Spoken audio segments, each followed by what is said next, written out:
ஒரு சைடு அதிமுகவில் வந்து மாவட்ட செயலாளர் கூட்டம்லாம் கூட்டிகிட்டு இருக்காரு. பூத் கமிட்டியெல்லாம் அமைச்சிட்டிங்களா அப்படிங்கிற மாதிரி மாவட்ட செயலாளர்கள்ட்டெல்லாம் ஒரு ஆலோசனை பண்ணிகிட்ருக்காரு. பூத் கமிட்டி 45 வயசுக்குள்ளே இருக்கிறவங்களாம் பூத் கமிட்டியில் போடுங்க. 9 பேரையுமே ஒரே ஃப்ரேமில் இருக்கிற மாதிரி ஃபோட்டோ எடுங்க. அதே போல் ஒவ்வொருத்தங்களையும் தனிப்பட்ட முறையில் ஒரு ஸ்லேட்டில் அவங்களுடைய தகவல்கள் எல்லாத்தையுமே அவங்க செல்ஃபோன் நம்பர் முதற்கொண்டு எழுதி வச்சு அவங்க ஃபோட்டோ எடுத்து கொண்டு வாங்க அப்படின்னு சொல்லி மாவட்ட செயலாளர் கூட்டத்தில் கொண்டு போயிருக்காரு. அதில் வந்து நிறைய பேர் வந்து 45 வயசுக்குள்ளே ஆட்கள் கிடைக்கல. எடப்பாடி பழனிசாமி சொல்கிற மாதிரி 45 வயசுக்குள்ளே ஆட்கள் வந்து பூத் கமிட்டிக்கு இல்லை. இளைஞர்கள் வந்து அவர் போடுங்க அப்படிங்கிறாரு. இளைஞர்களை வச்சு என்ன செய்ய போகிறாரு? இங்கே வந்து இளைஞர்களே இல்லையே. 45 வயசுக்கு மேலே இருக்கிறவங்க அதிமுகவில் பழைய பொறுப்பில் இருக்கிறவங்க அப்படியே தொடர்ந்து இருந்துக்கிட்டு இருக்காங்க. மற்றபடி வந்து இவங்க இளைஞர்களுக்கு போடுங்க, அதை போடுங்க அப்படின்னு சொல்லிட்டு இவர் அந்த ஃபோட்டோவோட வாங்க அப்படின்னு சொல்கிறது எல்லாமே வந்து ஏற்றுக்க முடியாத ஒரு சூழ்நிலை இருக்குது. ஒரு சைடு எடப்பாடி பழனிசாமி மாவட்ட செயலாளரோட ஆலோசனை பண்ணிகிட்ருக்காரு. இந்த மாதிரி சமயத்தில் அதிமுக பாஜக கூட்டணி 2 மாதம் ஆச்சு, கூட்டணி அமைச்சாச்சு. ஆனால் பாஜக சார்பில் பேசும்போது பார்த்திங்கன்னா தமிழ்நாட்டில் தேசிய ஜனநாயக கூட்டணி ஆட்சி தான் அப்படிங்கிற மாதிரி சொல்லிகிட்டு இருக்காங்க. அதிமுக தனிச்சு ஆட்சி அமைக்கும், அப்படியே ஆட்சி அமைச்சாலும் அது என்டிஏ கூட்டணி ஆட்சி தான் அப்படிங்கிற மாதிரி பேசுகிறாங்க. ஏன்னா எடப்பாடி பழனிசாமி தான் முதலமைச்சர். ஆனால் அவர் முதலமைச்சராக இருந்தாலும் அது என்டிஏ கூட்டணி ஆட்சி தான் அப்படிங்கிற மாதிரி பாஜக தரப்பில் சொல்கிறாங்க. இது வந்து என்னென்னா அதிமுக தொண்டர்கள் மத்தியில் மிகப்பெரிய ஒரு அதிருப்தியை ஏற்படுத்தி வச்சுருக்குது அப்படிங்கிறது தெளிவாக தெரியுது. அதிமுக தொண்டர்களை பார்க்கும்போதே புரியுது. ஏன்னா அதிமுக அப்படிங்கிற ஒரு இயக்கம் தொண்டர்களை மையமாக வச்சு செயல்படக்கூடிய ஒரு இயக்கம். தொண்டர்கள் வந்து உற்சாகமாக செயல்படுவாங்க. ஆனால் மற்ற கட்சிகளெல்லாம் பார்த்திங்கன்னா தலைவர்கள் உத்தரவு போடுவாங்க, தொண்டர்கள் செய்வாங்க. ஆனால் அதிமுக பார்த்திங்கன்னா ஒரு கொஞ்சம் மாறி தொண்டர்களுடைய உணர்வுகளை புரிஞ்சுக்கிட்டு செயல்படக்கூடிய ஒரு இயக்கமாக இருந்தது இது வரைக்குமே. ஆனால் இப்போ அப்படி இல்லை அப்படிங்கிற மாதிரி தான் இருக்குது. ஏன்னா இப்போ இந்து முன்னணி மாநாட்டில் போய் அதிமுகவினர் கலந்துக்கிறாங்க, முன்னாள் அமைச்சர்கள் போய் கலந்துக்கிறாங்க. அங்கே கலந்துக்கிறது தப்பு கிடையாது. அது பாஜகவோட தான் இவங்க கூட்டணி வச்சுருக்கிறாங்க. பாஜகவோட கூட்டணி வச்சாலும் இந்து முன்னணி அவங்க நடத்துகிற அந்த முருகர் மாநாட்டில் போய் ஏன் கலந்துக்கிட்டாங்க அப்படின்னு அதிமுக தொண்டர்கள் கேட்குறாங்க. அங்கே கலந்துக்கிட்டது கூட ஒரு தப்பு கிடையாது. முருகர் இவங்க கும்பிட்றவங்க, சரி முருகர் வழிபாடு பண்ணுறவங்க இவங்க போகிறாங்க, கலந்துக்கிறாங்க, ஒன்றும் தப்பு கிடையாது அப்படிங்கிற மாதிரி இருக்கும்போது அங்கே வந்து அண்ணாவை பற்றியும் பெரியாரை பற்றியும் விமர்சனம் பண்ணுற ஒரு வீடியோ போடுறாங்க. அந்த வீடியோ பார்த்துட்டு வந்துட்டு கூட 90% வந்து ஒரு மாநாடு அப்படின்னா வந்து 90% வந்து சில ஒழுங்காக நடக்கும், சில விஷயங்கள் தவறாக நடக்கும், அதெல்லாம் பெருசாக கண்டுக்கக்கூடாது அப்படின்னு சொல்லி ராஜேந்திர பாலாஜியோட விமர்சனம். மற்ற அமைச்சர்கள் முன்னாள் அமைச்சர்கள் எதுவுமே பேசாதது, அதுக்கு திமுக கொடுக்குறது, உங்கள் உடம்புல ஓடுறது அண்ணாவோட ரத்தமா அதிமுக ரத்தமா இல்லை பாஜகவோட பாசமானே தெரியலையா அப்படிங்கிற மாதிரி திமுக கொடுக்குற விமர்சனம். இதெல்லாம் பார்க்கும்போது பார்த்திங்கன்னா இது வந்து ஒரு வகையில் பாஜக வந்து அதிமுகவை அழிக்குதோ அப்படிங்கிற மாதிரி ஒரு விஷயம் நடந்துக்கிட்டே இருக்குது. இது மாதிரி இந்த விழாவில் இந்து முன்னணி நடத்தின இந்த விழாவில் அதிமுகவினர் கலந்துக்காமல் இருந்திருக்கலாம் அப்படிங்கிற மாதிரி எல்லாருமே பேச ஆரம்பித்தாங்க. சரி, இப்படி பேசிகிட்டு இருக்கும்போதே இந்த சர்ச்சை ஓடிக்கிட்டு இருக்கும்போதே ஆர்எஸ்எஸ் நூற்றாண்டு விழாவில் வந்து வேலுமணி கலந்துக்கிறாரு. வேலுமணி வந்து நான் இல்லை ஒரு தவத்திரு அடிகளாரோட ஒரு இதுக்கு தான் நூற்றாண்டு விழாவுக்கு தான் போனேனே தவிர மற்றபடி ஆர்எஸ்எஸோட நூற்றாண்டு விழாவுக்கு நான் போகவில்லை அப்படிங்கிற மாதிரி சொல்கிறாரு.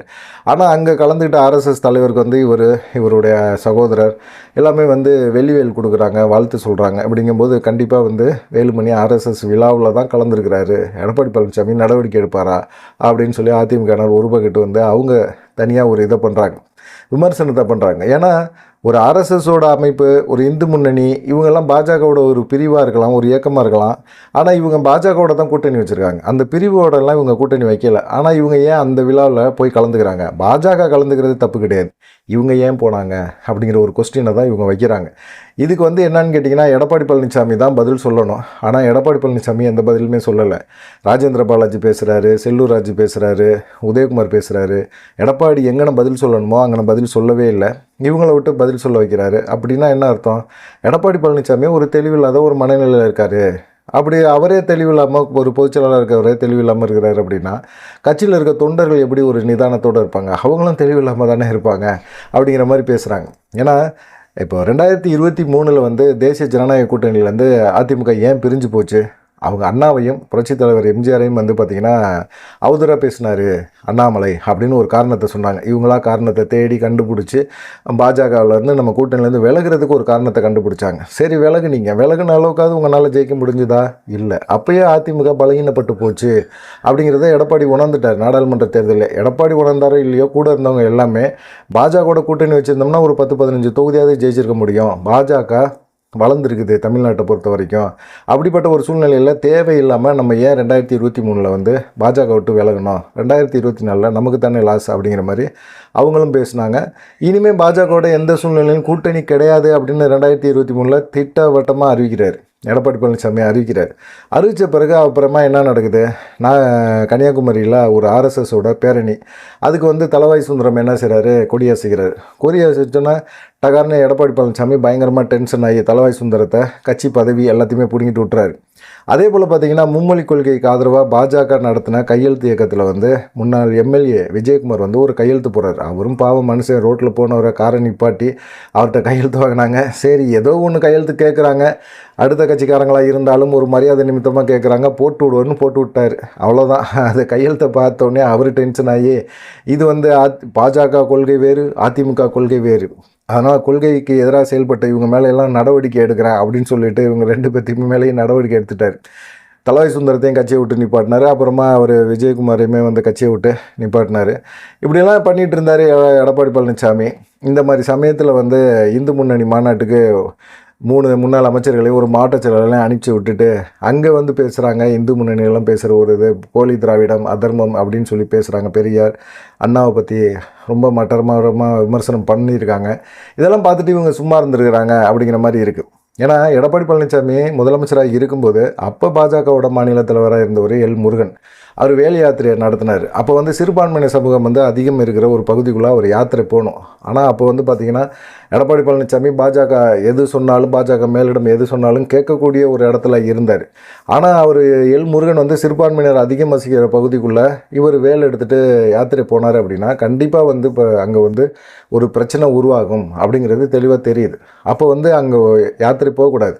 ஆனால் இவர் எல் முருகன் வந்து என்ன செய்கிறாரு, அங்கே பாத யாத்திரையை போகணுன்னு அடம் பிடிக்கிறார். எடப்பாடி பழனிசாமி நமக்கு காவல்துறை பாதுகாப்பெல்லாம் கொடுத்து நம்மளை எப்படியாவது கொண்டு போய் விடுவார் அப்படின்னு சொல்லி அவர் நினைச்சார். தேவையில்லாத பிரச்சனை, பஞ்சாயத்து இதெல்லாம் வரக்கூடாதுன்னு சொல்லிட்டு எடப்பாடி பழனிசாமி கட்டுப்பாடுகளை விதித்து அந்த சைடில் வந்து எல்முருகனோட வேலை யாத்திரிகையை வந்து தடை போட்டார். சிறுபான்மையினருக்கு ரொம்ப அழுத்தமாக ஒரு ஆதரவாக ஒரு மனநிலையில் இருக்கிற மாதிரி அப்போ இருந்தார். நாங்கள் அதிமுக எப்பயுமே கொள்கையில் வந்து நாங்கள் மாறப்போகிறதில்ல அப்படிங்கிற மாதிரி அவர் பேசியிருந்தார். ஆனால் இப்போ வந்து எல்லாமே மாறிப்போச்சே அப்படிங்கிற மாதிரி தான் ஒரு சூழ்நிலை இருக்குது. ஏன்னா மதுரையில் இந்து முன்னணி மாநாடு நடக்குது. அதில் வந்து ஆந்திராவோட துணை முதலமைச்சர் வந்து பவன் கல்யாண் வந்து கலந்துக்கிறவர் வந்து புரட்சித் தலைவர் பட்டத்தை முதல்ல வந்து முதலமைச்சருக்கு இது கடவுள் முருகருக்கு தான் கொடுக்கணும், அவர் தான் உண்மையான புரட்சி தலைவர் அப்படிங்கிற மாதிரி அவர் இதை கொடுத்துட்டார். இது தேவையில்லாத ஒரு அரசியல். ஏன்னா வந்து பெரியாரை விமர்சனம், அண்ணாவை விமர்சனம், இப்போ வந்து புரட்சி தலைவருமே விமர்சனமா? புரட்சி தலைவர்னால் எம்ஜிஆர் தான் ஞாபகம் வரும். எங்களை பொறுத்த வரைக்கும் பவன் கல்யாண் வந்து இதை பேசியிருக்க வாய்ப்பே கிடையாது. பவன் கல்யாணுக்கு அப்படி எழுதி கொடுத்துருக்காங்க, அதை படிச்சுட்டார் அவர், அவ்வளோதான். புரட்சி தலைவர் முதல்ல வந்து கடவுள் முருகன் தான் அப்படிங்கிற மாதிரி அவர் பேசிட்டார். இது எப்படி வந்து அதிமுகவில் புரட்சி தலைவர் அப்படின்னு ஒருத்தர் இருக்கிறாரு, அவருக்கு எதிராக வந்து இப்படி ஒரு விஷயத்த பேசுகிறாங்களே அப்படிங்கிற மாதிரி யோசித்தாலும் இப்போ இந்து முன்னணியில் என்ன சொல்கிறாங்க அப்படின்னா, புரட்சி தலைவர் அளவுக்கு முருகரை கொண்டு போய் வச்சுருக்கிறாங்கல்ல, முருகரும் புரட்சி தலைவர் ஒன்று தான்ப்பா அப்படின்னு தான் பவன் கல்யாண் பேசியிருக்காரு, மற்றபடி வந்து ஒன்றும் பிரச்சனை கிடையாது அப்படிங்கிற மாதிரி சொல்லியிருக்காங்க. சரி, அதை தாண்டி இப்போ ஏன் இந்த ஆர்எஸ்எஸோட நூற்றாண்டு விழாவில் வேலுமணி போய் கலந்துக்கிட்டாரு? அது இல்லாமல் அவரும் கலந்துக்கிட்டாரு இல்லாமல் அவருடைய சகோதரர் அன்பரசன் கலந்துக்கிறாரு. மோகன் பாகவத்துக்கு வந்து வெள்ளி வேலை வந்து பரிசாக கொடுக்குறாங்க. எப்படி கொடுக்குறாங்க அப்படிங்கிற ஒரு கொஸ்டினையுமே அவங்க உருவாக்குறாங்க.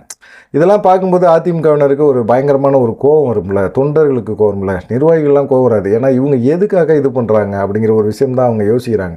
இவங்க எங்கேயோ போய் லாக் ஆகிட்டாங்க. இவங்க பாஜக மேலிடம் எங்கெங்கெல்லாம் போக சொல்லுதோ அங்கெல்லாம் இவங்க போயிட்டுருக்காங்க. எடப்பாடி பழனிசாமி நான் கட்சியோட போக சொல்ல நான் போக முடியாது அப்படின்னா, சரி உங்கள் கீழே இருக்கிற நிர்வாகிகளை அனுப்பிச்சி விடுங்கன்னா அவர் தான் உதயகுமார், இவரெல்லாம் இருக்கார்ல. எப்பயுமே ஜெயக்குமார் அனுப்பிவிடுவார். இப்போ ஜெயக்குமாருக்கும் எடப்பாடி பழனிசாமிக்கும் ஆகிறதில்ல. அதனால் ஜெயக்குமார் அவர் தனியாக ஒதுங்கிட்டார். அதனால் இப்போ பார்த்திங்கன்னா உதயகுமார், செல்லூர் ராஜு, இவங்கெல்லாம் கடம்பூர் ராஜு, இவங்களெல்லாம் அனுப்பிச்சி விட்டுக்கிட்டு இருக்கிறாரு. இப்போதைக்கு அவங்க தான் எடப்பாடி பழனிசாமி சொல்கிறத கேட்டுக்கிட்டு இருக்காங்க. இப்போ என்னன்னா, இப்போ இந்த மாதிரி ஒரு ஆர்எஸ்எஸ் நிகழ்ச்சியெல்லாம் அதிமுக கலந்துக்குது அப்படின்னா, இப்போ பாஜகவோட நீட் விலக்கு இதெல்லாம் வந்து என்ன பண்ண போகிறாங்க? பாஜக நீட் விலக்கை வந்துலாம் அமுல்படுத்துறவங்களாம் வாய்ப்பே கிடையாது. இவர் நீட்டை பற்றியே பேச முடியாத ஒரு சூழ்நிலை ஏற்பட்டு போகும் எடப்பாடி பழனிசாமிக்கு அப்படிங்கிற மாதிரி தான் இருக்குது. எடப்பாடி பழனிசாமி திரும்பவும் வந்து பாஜகவோட கூட்டணி வச்சோன்னா என்ன சொன்னார்? கொள்கை வேறு கூட்டணி வேறு, கொள்கைங்கிறது வந்து எங்களுக்கு வேட்டி மாதிரி மானத்தை மறைக்க, துண்டுங்கிறது எங்கள் சௌரியத்துக்கு அப்படிங்கிறாரு. கூட்டணி கட்சிகள்லாம் இந்த எங்களுக்கு தோளில் போடுற துண்டு மாதிரின்னு வேட்டியை உருவிட்டு போயிட்டாங்கன்னா அர்ஜென்ட்டுக்கு துண்டை தான் கட்டிக்கணும். அதுதான் இப்போ அவர் ராஜேந்திர பாலாஜிலாம் சொல்கிறது. அதுதான் இப்போ மானத்தை கேட்குறதுக்கு தான்ப்பா வேஷ்டி, எங்களுக்கு வேஷ்டி வந்து கொள்கை மாதிரிப்பா, தோளில் போட்டுக்கிற துண்டு வந்து எங்களுக்கு கூட்டணிப்பா, நாங்கள் எப்போ வேணாலும் தோளில் கிடக்கிற துண்டை உதறி விட்டு போயிட்டே இருப்போம். போகணுன்னு. வேட்டியை உருவிட்டு போயிட்டாங்கன்னா என்ன பண்ணுவீங்க? துண்டை எடுத்து தானே உங்கள் மானத்தை காப்பாற்றணும் அப்படிங்கிற ஒரு விஷயம் தான் இருக்குது. சில டயத்தில் அதையும் உருவிடுவானுங்களோ அப்படிங்கிற மாதிரி இருந்தாலும் துண்டை பாதியாக கிழித்து ஒரு கோமணம் கட்டிட்டு போக வேண்டியதுதான் அப்படிங்கிற மாதிரி இருக்குது. என்னன்னா அவங்க கண்டிப்பாக வந்து இப்போ உதயகுமாருக்கோ செல்லூர் ராஜுக்கோ எடப்பாடி பழனிசாமிக்கோ எல்லாத்துக்குமே தெரிஞ்சிருக்கும். இங்கே வந்து அரசியல் பேச மாட்டோம், நீதிமன்றம் வந்து உத்தரவு கொடுத்துருக்கு, அரசியல் பேச மாட்டோம்னு இந்து முன்னணியினர் வந்து உத்தரவாதம் கொடுத்துருக்குறாங்க அப்படின்னாலும் கண்டிப்பாக அங்கே அரசியல் பேசிடுவாங்க அப்படிங்கிற மாதிரி ஒரு விஷயம் இருக்குது. ஏன்னு கேட்டிங்கன்னா முதல் நாளே பார்த்திங்கன்னா சூரனை வதம் செய்த முருகா திராவிடத்தை அழிக்க வேல் எடுத்து வா அப்படின்னு சொல்லி போஸ்டர் ஃபுல்லாக ஒட்டியிருக்காங்க.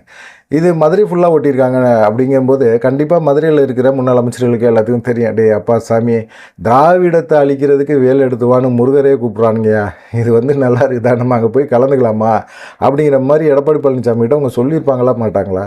சொல்லியிருக்க வாய்ப்பு இருக்குல்ல.